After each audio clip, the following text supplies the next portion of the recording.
So my name is Neil Benny. I'm a senior consultant with thinkWhere, and I'm going to be doing something, well, probably significantly less involved and technical as that, but I'm also aware of the fact we've got lunch at 12:30, so I'll try and make up some of the time as well. So what I'm going to do is I'm going to do two things today. First of all is just give a little demonstration. I had recent cause to call upon QGIS to try and do some viewshed analysis, and I'm going to talk a little bit about that, show you how to do it in QGIS, and also talk about some advanced calculations trying to find the heart of Scotland using, well, actually GIS in general rather than QGIS itself. So what's new? First of all, did anybody notice that 2.18 came out the other week? I think it just happened when I was on holiday, and then I came back and was looking for it, and there was only the one announcement on the QGIS website. It's Las Palmas there. I installed it the other day. It seems to have a couple of new things in it. It's absolutely fantastic. We're not, I think we're not recommending our customers move on to 2.18. They're still with the long-term release at 2.14. Also, the plug there for our new advanced QGIS training courses, which are all kicking off quite well and quite popular. Go to our website, www.thinkwhere.com, for more information on that, and that was my shameless plug. The other thing that happened since we last met was that if anybody knows Heike, he's left thinkWhere. He's away to Ireland now, so he will no longer be troubling us here. I was quite shocked when everyone put their hands up and I saw just how many new people there were here. I remember when these QGIS users group were sort of like small intimate affairs where, you know, everybody knew each other. Now it's become cool. It's like, oh, well, you know, it's like the beard, you know, it's come into fashion. So, first of all, I'm going to talk about viewsheds then. And here's a photograph that I took from Stirling Castle. If anybody's familiar with Stirling, it's a fantastic place. I love it. I love living there. And when you take a photograph like this from a particular location, the thing that comes up is, okay, what can I see from here? In terms of a viewshed, this is basically what viewshed analysis is. Now, it's actually quite straightforward, this. You can see here we've got the Ochils in the background there, and then you've got the crag, the Abbey Craig, as it's called, which is the one with the Wallace Monument on it, there in the foreground, and there's actually quite a bit of land between the two. You can kind of do it manually, for want of a better way of doing it, using just sort of almost just like drawing on a map. And sort of my rough calculation, just doing it manually, shows that this is what I can see from that photograph. I can see up to Ben Clwch, and I can see Demayet, and but I can't see behind the Abbey Craig, which is here. So, how do I do this robustly? There are two ways of doing this in QGIS. There's the r.viewshed, which is a graphs function, which you can access from the processing toolbox. It's very straightforward. And there's the viewshed plugin. Interesting enough, the reason that this came up was we were asked to do a piece of analysis for, someone's wanted to put in a wireless internet connection, and they wanted to see if putting a mast on would serve a particular area. And I was actually quite shocked by just how simple it was. So, you know, my plans of retiring, having done 4 or 5 of these pieces of analysis, died that day. So I'm going to just do a wee demonstration in QGIS itself. Here we go. Here it is, 2.14 Essen, and that's, oh no, it's not. There we go. One second. Otherwise that's going to get incredibly difficult. There we go. Okay, so I have here my standard QGIS here, and the viewshed that I created there. I should apologise for the speed. I'm running the. Is anybody? How many people here are from a local government background? Okay, I'm using the Osma Web Services thing running through my phone, so it will be quite slow because I'm only on a 3G signal. So apologies for the speed. But effectively, you can see here. Here's where I took that photograph from, and right up into the rather complicated Ochil Hills there. Is the area that I can see with my red bit there. So, how do you go about doing a piece of viewshed analysis to find out if that is in any way accurate or reflective? So, in the processing toolbox, I find that the first place that I start when I'm doing any kind of analysis in QGIS is to search the processing toolbox. So, when I want to do a viewshed, I just search for viewshed, and it usually comes up. Let me just see, why is that not expanding? 2 seconds. Turn the renderer off.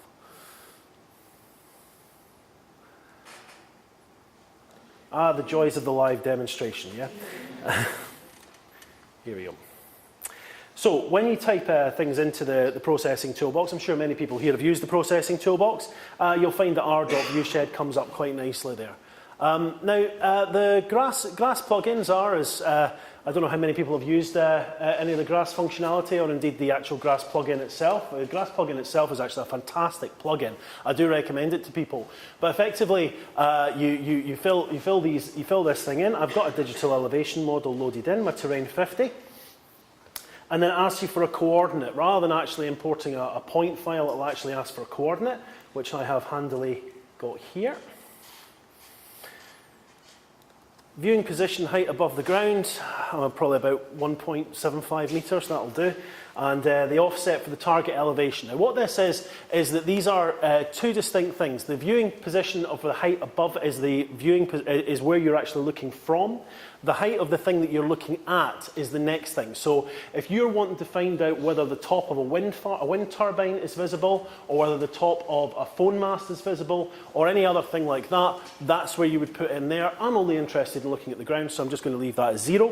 And the maximum distance, I'm going to put that up to 25 kilometres. That's in metres. Remember, you know, after a certain distance you can't see, and in Scotland it's quite low most of the time, that distance, but that one's fine.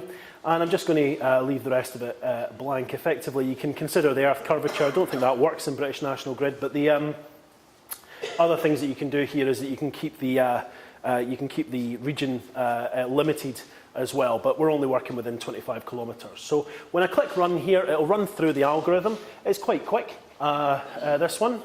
I said hopefully. It's quite quick. But effectively what it's doing is, from the point that you're doing there, it's analysing the digital elevation model at the various points across there to see which ones are visible within 25 kilometres and which ones aren't visible within 25 kilometres. And hopefully, if I close this and turn the render back on, the intervisibility will have worked. I have already got one just in case it hasn't. So there we go. So here you can see the intervisibility from Stirling Castle in terms of what you should be able to see here. So thinking back to my view shed that I created earlier, you can see that actually it's not that far wrong. This is from my rough reckoning here. This is the area behind the Abbey Craig, which you can't see, and you can see up into the Ochils. In fact, actually, and that is a very, very simple, straightforward way of doing a view shed using the grass modeler. I'll just quickly talk about the other way, which is using this plugin here, which is the view shed analysis plugin.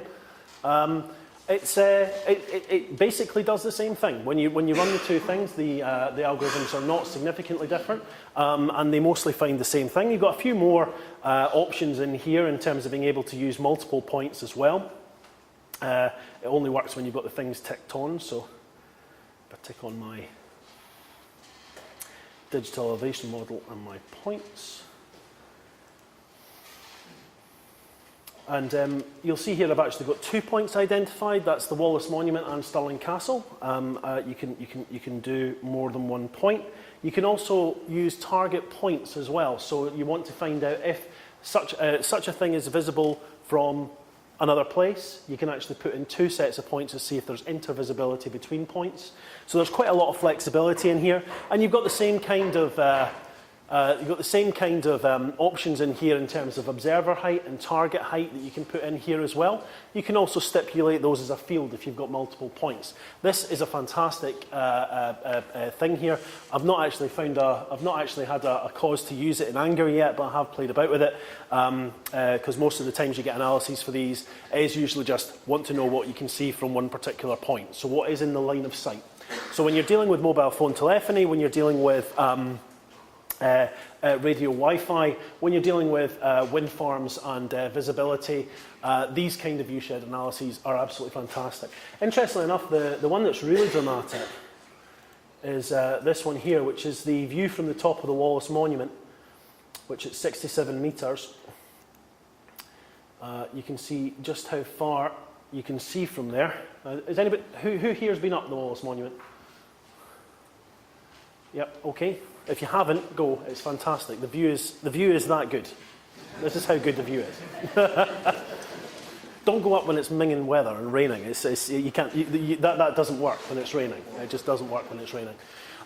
So that's viewshed analysis. A little technique there. Hopefully useful to people. I've got a couple of minutes. I'm just going to while we're just before lunch. What I'll just do is I'll just briefly talk a little bit about the heart of Scotland. Now, okay, so where is the centre of Scotland? Can anyone tell me that? At the back. Sorry? Schiehallion. Okay, that's one answer. Any other answers? Any other guesses? Downspittle. Sorry? Downspittle. Down where? Downspittle up the A9. Downspittle on the A9. Okay. Yep. So we're all kind of talking that kind of Perthshire bit, that kind of area. What are you using as your analysis? Exactly.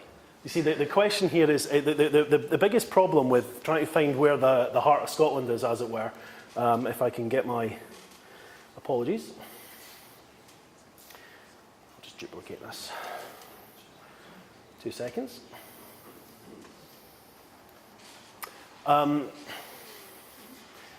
So it does depend how you frame the question. Actually, both of those answers are kind of right. In fact, most answers are. There's been a whole host of different conversations, and it's been very interesting, pub talk and various bits of chat about middle of Scotland. If anybody's ever familiar with this is the tower called, what's the name of it again?